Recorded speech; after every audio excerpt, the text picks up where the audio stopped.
soon as people start popping in, I'll start talking.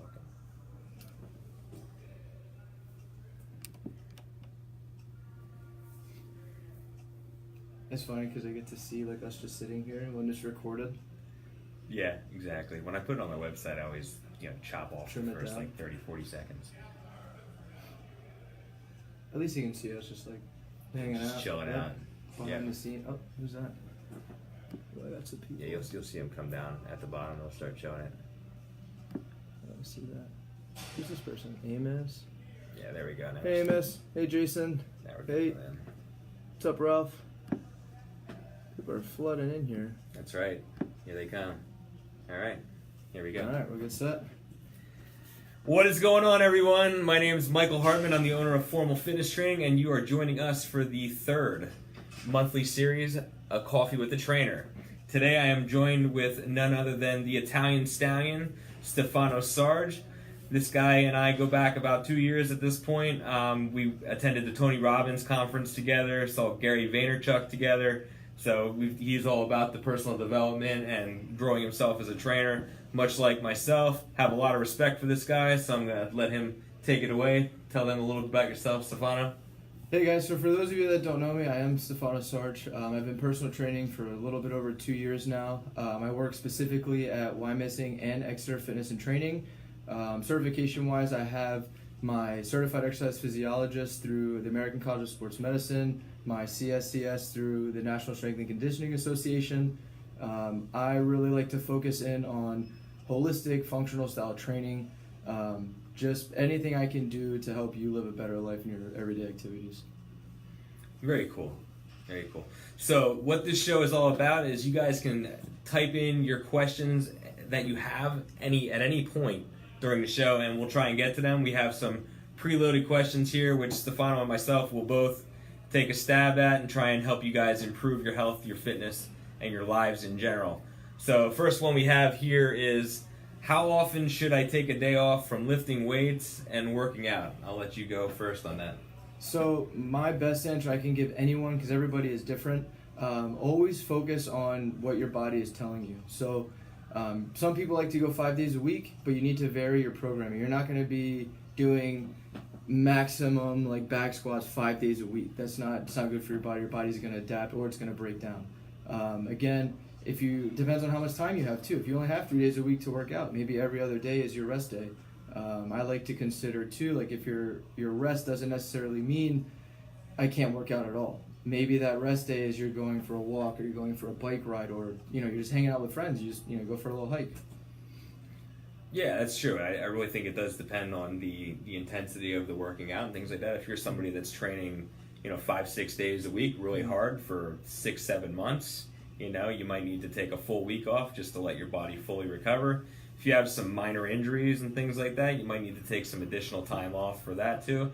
But as Stefano said, there's going to be moments where it's appropriate to do additional foam rolling, additional stretching. Doesn't always have to be pounding the weights in the gym. Mm-hmm. Although it's a fun thing to do, but Absolutely. Always everything in moderation. Absolutely.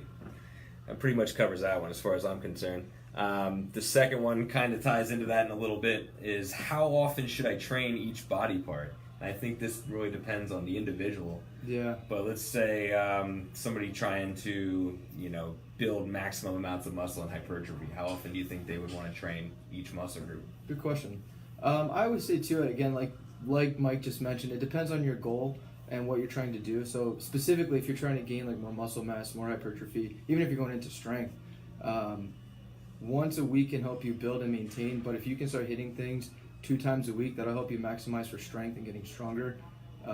Again, it's all based on your body. If you can start with 1 time a week, get everything 1 time a week, get those days in. If you can start adding on 2 times a week, don't be afraid to start putting work together. Like instead of maybe just doing like a chest day, a back day, you want to get things in twice a week. Maybe do a push-pull day where you're working in supersets. You're doing maybe a bench press mixed in with a bent over row back to back. Yeah, and let's face it, it's one of those things where when you're looking at how often you're training, it's not going to matter if you're not properly fueling your workouts and properly recovering from your workouts. So make sure your nutrition is lined up with what you're trying to do with your workouts. And if that's something you're not too familiar with, one of us would be happy to sit down with you and help map out your nutrition for your workouts. Basically, at the end of the day, if you come to the gym and you don't have the appropriate amounts of carbohydrates, proteins, and fats in your system, your workout's going to suffer in one way or another. If it's not during the workout, it's going to be in the recovery. So if you find that you're sore for 3, 4, 5 days after a workout, there's probably something missing either in your recovery or from the nutrition side of things. 100%. So that covers how often you should train each week. So benefits of creatine monohydrate. I've been getting a lot of questions about that lately, and I'll give my interpretation first and foremost. Creatine, basically, especially when you're looking at an HCl, a hydrochloride creatine, where it's very micronized, very processed. It's one of those things where once it gets into your muscle tissues, your muscles are going to hold a little bit more water. And by your muscles holding a little bit more water, that's going to prevent injury in some capacity, which is a good thing. So you're going to get a little bit more of a hypertrophy response when you're working out. The secondary aspect of creatine HCl, which really helps you, is your endurance. So if you're finding that you're usually bench pressing 225 pounds for 5 reps maybe, if you have that creatine in your system at the right dosage for your own personal body, so if you're like a 140-pound woman, it might be around 5 grams per day is ideal for you. If you're Stefano and my size, you might be closer to 20 grams per day with our training capacity. But basically, what creatine will do is give you a little bit more water in the muscles and a little bit more endurance within your workout. So that 225 might go up 6 or 7 times with the help of creatine monohydrate. It's always good to combine that with a caffeine source. If you're not caffeine sensitive as well, that reduces your perceived exertion, so you're actually going to be able to work out a little bit harder, a little bit longer. And that's pretty much all I have to say about creatine. Creatine, one thing I agree with Mike, one thing I definitely want to touch on, and I heard this, and it makes 100% sense to me, as far as a lot of people think like, oh, I'm just going to take creatine, I'm going to get big, I'm going to get strong, like just from taking creatine. The creatine itself doesn't do that to you. It allows you to do more work so that your body can do that for you. But also don't forget, if you think I heard this off a podcast, and a guy by the name of Stan Efferding said this, if you just think that taking creatine is going to take your workout to the next level, but you're not sleeping properly, again, like Mike mentioned earlier, not having your proper nutrition, I'll take out the profanity that he used, but it's a stupid thing to do. It's not just going to change your life. Make sure you're doing that as a supplement to all the other healthy aspects that you need to take care of as well. Yeah, and Jason Holbrook, I would say before and after. Mm-hmm. So if you're appropriate, if say you weigh 200 pounds, I don't know you, so I would say, if you weigh like 200 pounds, 10 grams of creatine per day would be ideal for you. So you would be looking at 5 grams with your pre-workout, and then 5 grams with your post-workout protein shake if you do that type of thing, or you can take it as a standalone supplement as well. Jill, I see your question there about branched-chain amino acids. I think they do really have a play with muscle soreness overall, but the most important thing to look at is making sure you're getting about 1 gram of protein per ideal body weight per day.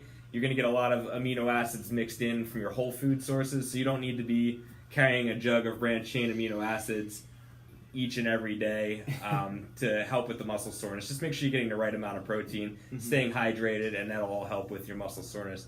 And then there's one about resistance bands. What are your thoughts on that? So we have a question from my cousin Maria. Thoughts on resistance bands, yay or nay? So that actually takes into another question that I got from someone else about like home workouts and different things like that. I think resistance bands are a great tool to use when you're at home. Obviously, not everybody's going to go out and buy a barbell or a ton of dumbbells and heavy weights. Everybody doesn't need that. Resistance bands, again, will also help with a lot of tension on your joints. So I definitely do like resistance bands for working on strength and endurance. What's nice about resistance bands too is they're variable resistance. So when you're using them, the further, like let's say if I'm doing a row and I have it tied around a pole or a door or something, and I'm pulling back, the further back I go, the heavier it gets. If it's too light for me, I can either grab a heavier band, or 2, I can just take a couple of steps back and increase my resistance on the fly. So that's nice. So I'm not unloading and loading up weights, changing the pins on a machine. So I do definitely like resistance bands, and there's a lot of different exercises you can do. Yeah, and it completely changes the mode too. Mm-hmm. So your cables, you have the same range of motion. Mm-hmm. It's the same weight throughout. Mm-hmm. Your dumbbells, there's going to be a point of no return. So you could be doing a bicep curl and you get to about here. All of a sudden, from here to here, you're not actually getting that full 15 or 20 pounds that the dumbbell is. It might be weighing nothing because you're at a mechanical advantage. Mm-hmm. With the bands, if you're using a large resistance band, at the very bottom it might be 10 pounds, and up here it might be 25 pounds. So you're actually teaching your muscles to get stronger throughout the range of motion, and you're stabilizing the agonist muscle groups while you're working the antagonist at the same time. Of course. So that's a good thing. And we had a question about home exercise, and I mean, that's, for me, that's the number one thing. You know, if you're going to start doing a home routine, get yourself a good set of bands. Bodyelastics.com, they have sets for like $69 to $150, and you can do thousands of things with those exercises. So feel free to look them up, and you know, we're both well versed on resistance bands. So if you need some help setting up a routine for at home, feel free to reach out. But yeah, great questions so far with those guys. I appreciate those. Stefano is an accomplished powerlifter. He actually did his first meet, about 6 months ago? And he did very well. So I've been getting a question a lot, and my one friend and training partner has been asking me about how can he get stronger, you know, without packing on weight on the midsection. How can he get stronger on his core 3 lifts, which, if you don't know what those are, generally in most circles they are referred to as the bench press, the squat, and the deadlifts. Guess it depends on who you talk to. Those are considered the 3 core lifts of powerlifting. So how can you put on mass and strength without gaining a belly, and is it possible? I say yes. It all goes back again to your nutrition. Even if we take powerlifting out of it, I get that question a lot, is what exercise can I do to get rid of this or to get rid of that? It's not possible to target fat over your body. We can build up more muscle in that area, and it might make the tone look different, but it goes back to your nutrition. So if you're trying to get stronger, making sure, again, like Mike mentioned earlier, you're getting adequate amount of protein first, and then you work your calories around your goal. So if you know you're going to be working at a lot higher intensity, you might need to bump your calories a little bit, but you don't want to fill those calories with cupcakes and ice cream and different things like that. Make sure you're staying on your diet, but you're just making it a little bit bigger, getting in healthy fats, your good sources of protein. So that's the way that you can do that without adding on that extra like midsection fat. Because a lot of times people think like, oh, I need to get bigger to be stronger, and they're just eating everything just to get bigger, and that doesn't always help. Yeah, unless you have a freak metabolism where you're one of those 1% of people that can eat whatever they want and stay lean, which isn't always a good thing, because there's something that's been getting thrown around a lot, skinny fat. Yep. Somebody that can eat whatever they want, and they look great on the outside, they might be strong or whatever, and they feel like they can do anything, but on the inside, their arteries are clogging, their cholesterol's high, so don't always think that when you're looking at somebody that's skinny that they're necessarily in shape. And healthy, yeah. Yeah, and then the second point to that is he said you can't burn fat, you can't tell the body where to burn fat from the body, and that's what we talk about, spot reducing. A lot of clients come in and they say, hey Mike, how do I get rid of the part, if you can see that, where my arm doesn't wave when I wave to somebody? You get this question all the time. And it's like, well, you can build up the muscles in the tricep over time, and you can reduce your overall body fat percentage, but we're not going to be able to get it right from there without going under the knife, which I totally don't recommend. So, yeah. Good question there. I know that answer that I gave you for putting on size is going to infuriate a couple of my powerlifting friends. They love to eat like their gummy worms and their Sour Patch between sets. Yeah, I mean, you bring up a secondary point there. It's like, maybe not between sets, but when you're in a muscle building and strength training program, there's totally a place for extra dextrose, and even if you're okay with the health potential side effects of high fructose corn syrup. I mean, post-workout, Jay Cutler was one of those guys in professional bodybuilding that post-workout, he went on record, he used to drink 4 Coca-Colas training for the Olympia post-workout to spike his insulin so he could continue his recovery, and keeping his protein high along with that. It's possible that you can actually have your candy and things like that if you're on that type of program post-workout. Forget about it the rest of the day. But when you're at an insulin deficit and you want to spike your insulin to help drive that protein into the muscle cells, improving your protein synthesis, there's room for that. Mm-hmm. So those powerlifting guys, they don't have to get totally angry at us. Yeah. We can just say, 100 to 200 grams post-workout might be all right, depending on your program. Yeah. As long as you don't finish the rest of that bag throughout the day. Yeah, that's the problem. Once you pop, you can't stop. Ding. All right, number 5 that we have here is, we got a lot of these. Stefano put up a post that basically said if you had any last-minute questions to get on the show, and there was so many people talking about how they can't control what they're putting in their bodies late at night. Mm-hmm. Late night snacking, and you go have a couple drinks and you start eating cheesesteaks and fries. I mean, that was coming up a lot. And I have respect for that. That's college right there. Yeah, because that's college right there, and that's a very popular problem. Mm-hmm. Normally, for me, from my standpoint, overeating comes from not eating enough during the day. Mm-hmm. If you skip a bunch of meals, chances are, you're going to have a bigger dinner. Your insulin's going to start skyrocketing for the first time all day. You're going to have that crash while you're watching TV. You're going to be reaching for whatever fast digesting carbs you can get your hands on, cereal, fruit, things like that, just to keep yourself awake to watch that mind-numbing TV. Mm-hmm. So, what else do you have on that? Mike brought up a good point. So when he mentioned insulin, so what insulin is the substance that your body excretes to, again, kind of control your blood sugars, bring your blood sugars back down, kind of bring you back to homeostasis, a baseline. So what happens a lot of time with cravings, even at night or even during the day, your blood sugar is going like this all day long if our diet isn't controlled and we're not eating the micronutrients and the nutrients that we need. So if it's like this all day long, you're constantly trying to find food, and your body's telling you, hey, I need X, Y, and Z as far as micronutrients or vitamins and minerals, and in your head you think like, oh, I really want some chocolate. Maybe you need some magnesium. You're not deficient in chocolate. And shout out to Alyssa Lascala for that one, because that was a good line that I heard from her.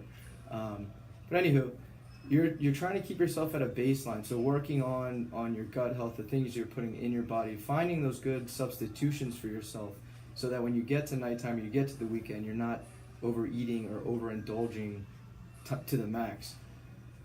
Yeah, keep the stuff out of your house too. That's the biggest thing. We're two of the realest trainers you'll ever find. We struggle with the same things you guys do, and if it's in the house, guess what? You're gonna eat it, and that's gonna be a problem. So Christmas, Halloween, holidays, things like that, people give you gifts. That's great. Accept them graciously, but if they overwhelm you with sweets and cookies and cakes and things like that, get rid of them. After the holidays are over, just get rid of them. They're not helping anybody. And I know it's hard. I come from an Italian family, so when you go over to a house and you're like, hey, I can't eat that, or hey, why don't you take this home with you? And you say no, it's like the world's over and I'm the rudest person in the world. But sometimes you just have to stick to it, and then people will start to understand time after time. And it's not a rude thing to do. It's, hey, this doesn't fit my goals and what I want to do. And you always have to think, anytime you're doing something, how does it help you? How does it hurt you? What are the pros and cons? If my goal is, hey, I want to lose, even for a health reason, I need to lose 10 pounds in 3, 4, 5 weeks, and I'm going to go eat, a box of Oreos. Shout out to James Spees. How is that going to help me? How is it going to hurt me? Is that getting me towards my goal? Or is that taking me 3 steps back? And it's not a bad thing. If you do that, get back on your diet again. But, you have to recover from that, and it just slows you down. Freddie, do not bring them to us. So no, Freddie, if you bring them to us, we dispose of them yourself. That's right. So we have another one on the screen here about what's the difference between adrenal fatigue or central nervous system fatigue and just being overly tired. This is something that... You can touch on this one with supplemental wise too. Yeah, I kind of brought this to the attention of a lot of the guys that work here, and a lot of them kind of followed my lead on this, and they've kind of straightened that out.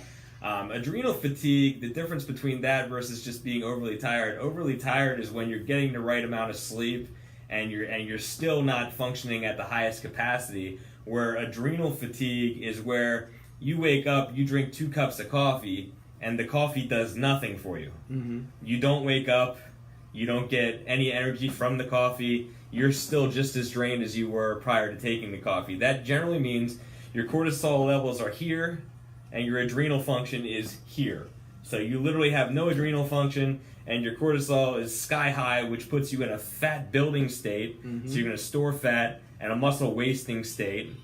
which is catabolic, muscle catabolism. So basically, there's a product that I always recommend. It's called Adrenal Restore, and quite a few of the guys that are here have taken it, and they said that they noticed big differences.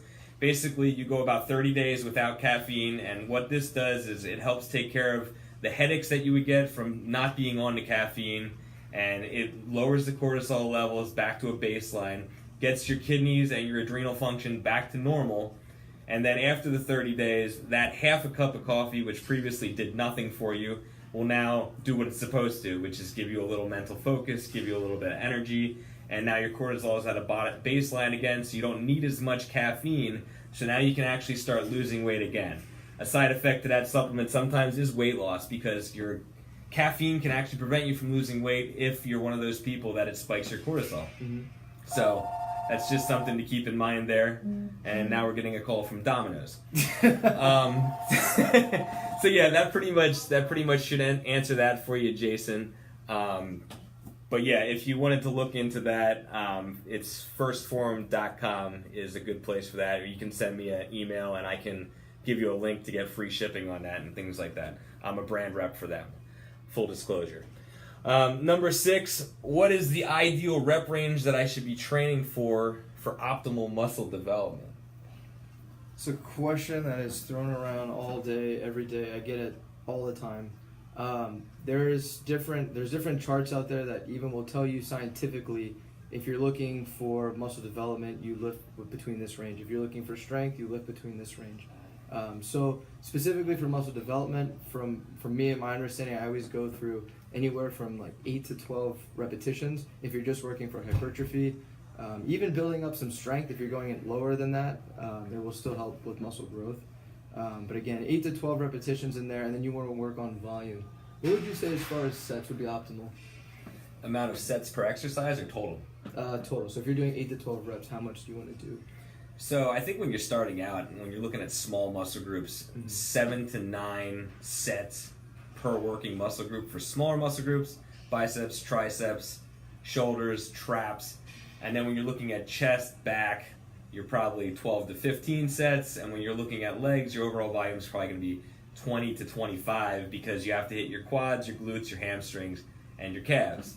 Yes, the legs are a group that you must be training. Yes, build up your trunk or the tree falls down. Yep, so anybody watching that doesn't train the legs, that's a no-no. You have to train the legs, and not just the calves, just because they're the only thing showing under the shorts. So yeah, that's what I believe in, and and then you can build the volume from there. So if you're starting out at 7 sets for biceps and triceps, after you've been training for 3 or 4 months, you can bump that up to 9 or 10. But don't get to the point where you're in the gym for 2 hours. There is no need to be in the gym for more than an hour and 15 minutes if you're doing things the right way at the right pace. The exception being powerlifting. Powerlifting, you can spend 3 hours in the gym and be productive because you're taking longer set periods, longer rest periods between sets. So. And 2 points I just want to piggyback off that. You brought up a good one right at the end. And if any of you guys are confused, like when Mike says 7, 10, 15, 20 sets, that doesn't mean sit on a bench for 20 sets. What he means there is you're going to have various exercises, and maybe you split them up. You do 3 sets, on the bench press. You do 3 to 4 sets if you're doing, like an incline dumbbell press. It's not all 10, 15, 20 sets in one exercise. And the second one, like he mentioned, having that longer period of rest time, where that's relevant to your rest. I know a lot of people, and I have like some clients too, like, when you just have to slow down a little bit. So if you're doing, I'm doing a set of 5 sets of 5, like of a heavy deadlift, I'm not going to sit there, I'm not going to do 5 sets, stand up, and go right back to the bar and do 5 sets. So I need to take an optimal rest, and that changes based on how heavy you're going, how many reps you're doing. If you're doing, like circuit training and you're doing 2 to 3 exercises in a set, let's say you're doing 10 to 12 reps, maybe you do your circuit, you maybe take a 10-second kind of to get to the next exercise, but you're going to take 30 to 45 seconds between. And if that's way too long of a break, maybe you're not using the right intensity there, and that's a whole nother story. But when you get into heavier lifts, like let's say you're doing your deadlift, I finished my set of 5, maybe I have to wait anywhere from 1.5 to 2 minutes. And then I get enough energy and my body replenishes itself and I can go back into that set again.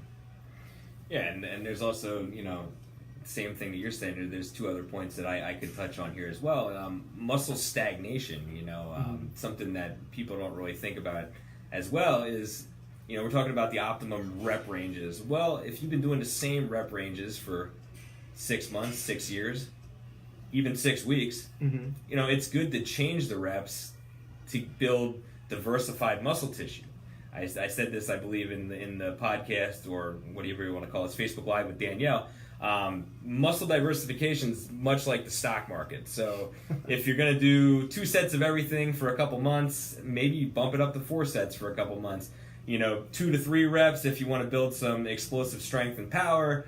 20 to 25 reps if you want to do something completely different. And there's even a thing out there called century sets where they do things for 100 reps. So you do a bench press for 100 reps, and that's just something where you completely shock the system.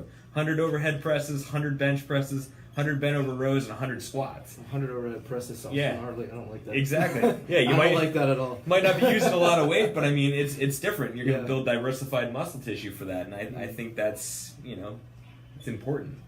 And that touches on a good point.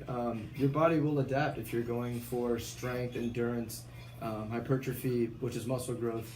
You do have to change your training. You don't want to just train the same way all the time. Your body is going to adapt, and then it's just going to stay baseline all the time, no matter what you do. And shocking the system, like Mike mentioned, is I know a lot of people that will think like, oh, I'm just going to throw in like a drop set, or I'm going to go really heavy this day. Shocking your system is when you change up your program.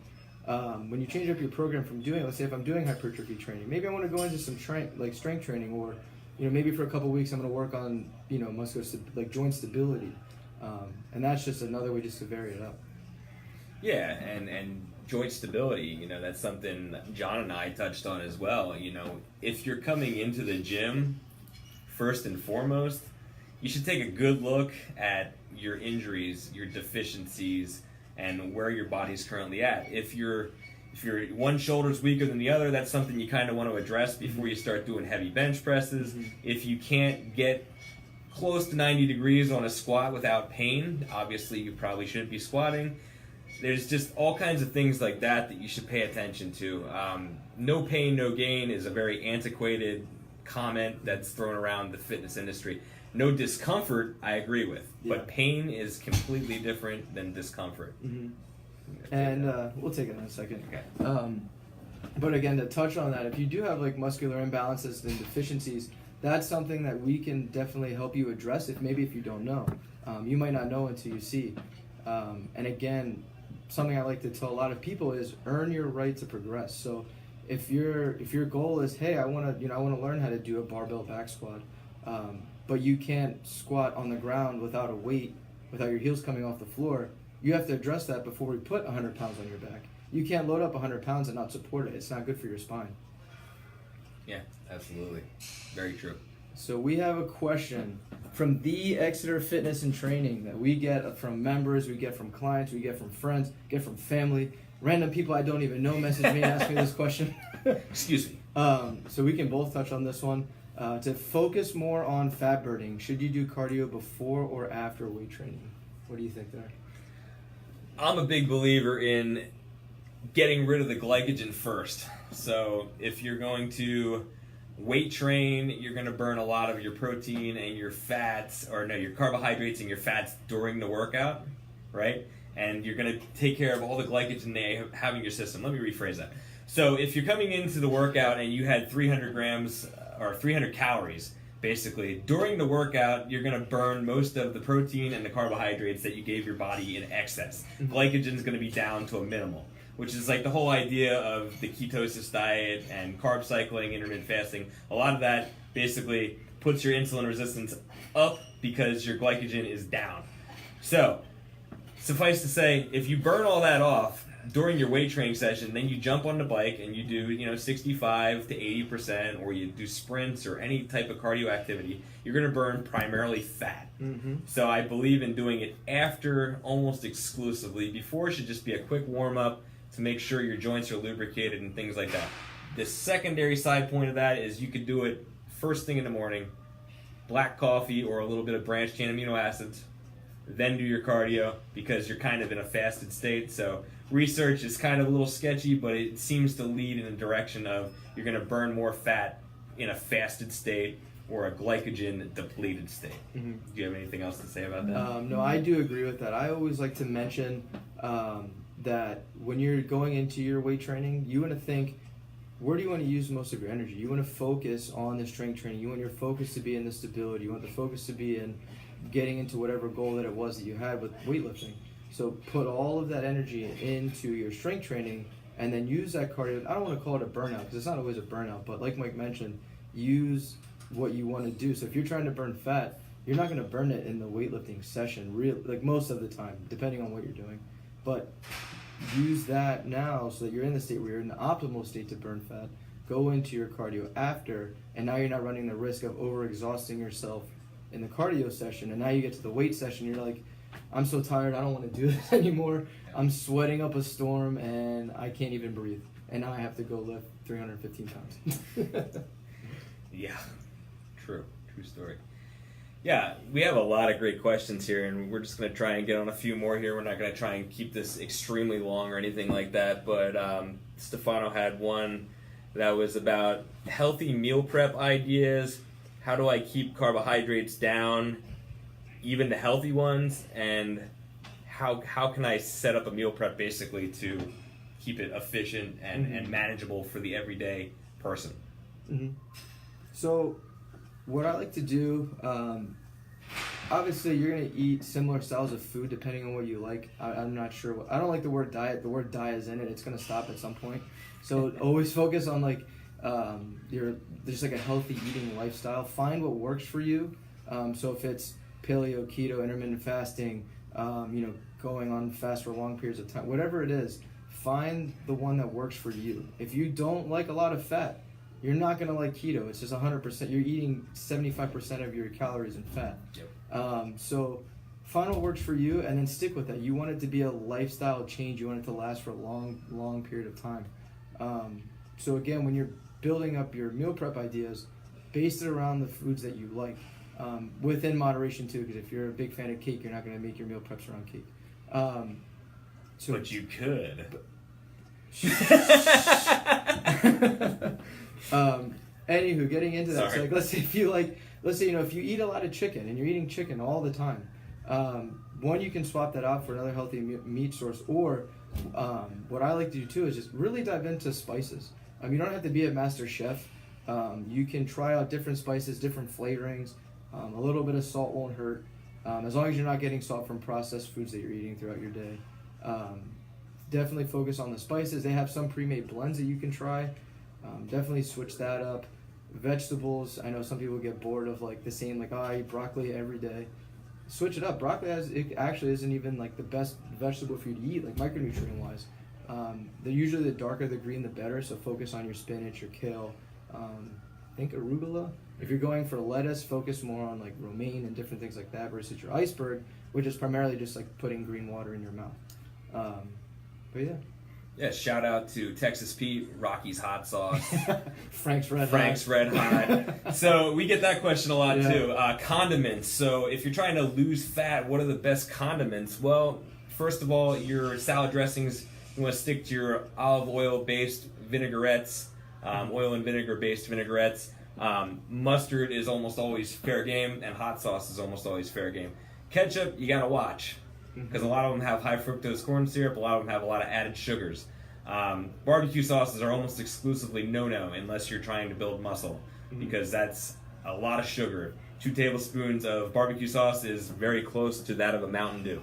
So that's something you want to pay attention to there. So yeah, stick to your mustards, your hot sauces, and your vinaigrettes, and that's going to keep everything moving in the right direction for fat loss. Yeah, when I lowered, because I eat more of a lower carb style diet, when I lowered my carbs down and I saw how many carbs were in barbecue sauce, I almost cried. It's sad. I almost it's cried. Delicious. It's so good, but it's so chock full of sugar. Yeah, and then the meal prep ideas, I was just going to touch on one point where if any of you want to send me a message, I have a great document. It's called the Approved Food List. Basically, it gives you all your proteins, all your carbohydrates, all your vegetables on one sheet, and then it's very, very easy to figure out your meals based upon that. You just pick A, B, and C. 3 meals, eat that for the week. Put them in Tupperware containers, pull them from the freezer daily. It's very, very simple. Meal prep doesn't have to take more than an hour and a half. And if you don't have an hour and a half, you got to start looking at your time management more than likely. Yeah.